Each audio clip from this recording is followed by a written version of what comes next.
Breakup එකකින් පසුව නැවත රිකවරි වෙන්නේ කොහොමද. අපේ ජීවිතය හැම වෙලාවෙම සුන්දර නෑ. මොකද ඒක ජයපරාජය දෙකම එක්ක යන ගමනක්. ආදර සම්බන්ධතාවයක් කියන්නේ ගැහැණු පිරිමි දෙපාර්ශවයටම එක් විශේෂිත වූ කාලයක්. තමා හා සමාන ලෙස අනිකා ගැන සිතමින් තම ජීවිතය බෙදා ගනිමින් යන අතරේදී කිසියම් හෝ ප්‍රශ්නයක් නිසා ආදර සම්බඳතාවක ඉන්න දෙන්නේ වෙන්වෙන්න පුළුවන්. අන්න එතනින් තමයි ප්‍රශ්නය පටන්ගන්න. ඉතින් නොයත් ආදරයෙන් පැරදිච්ච කෙනෙක්ද. මෙතනින් පස්සේ කරන්න මොකක්ද කියලා හිතා ගන්න බැරිද.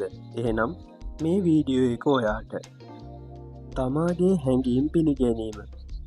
ආදර සම්බන්ධතාවයක් බිඳ වැටීමෙන් පසුව දුක, කෝපය, සැකය, ලැජ්ජාව, හිස් බව මේ සියල්ලම ස්වභාවික ප්‍රතික්‍රියාවක්.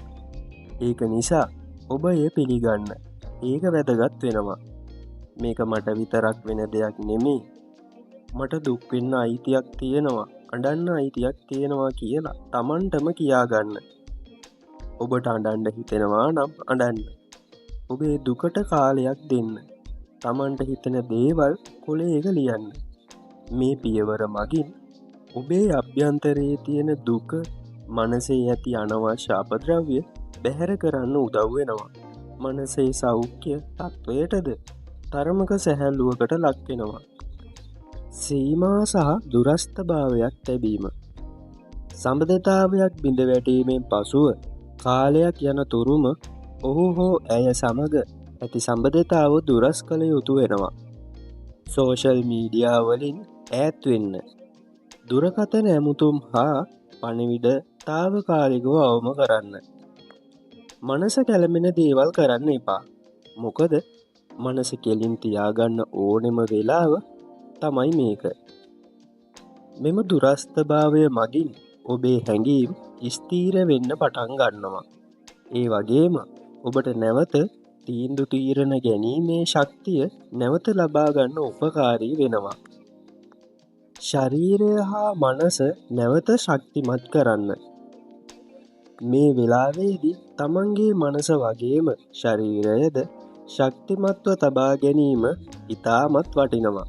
මොකද මේ දෙකම අපිට මේ ප්‍රශ්නයෙන් ගැලවෙන්න උපකාරී වෙනවා. දිනකට පැය 7-9 අතර හොඳ නින්දක් ලබා ගන්න.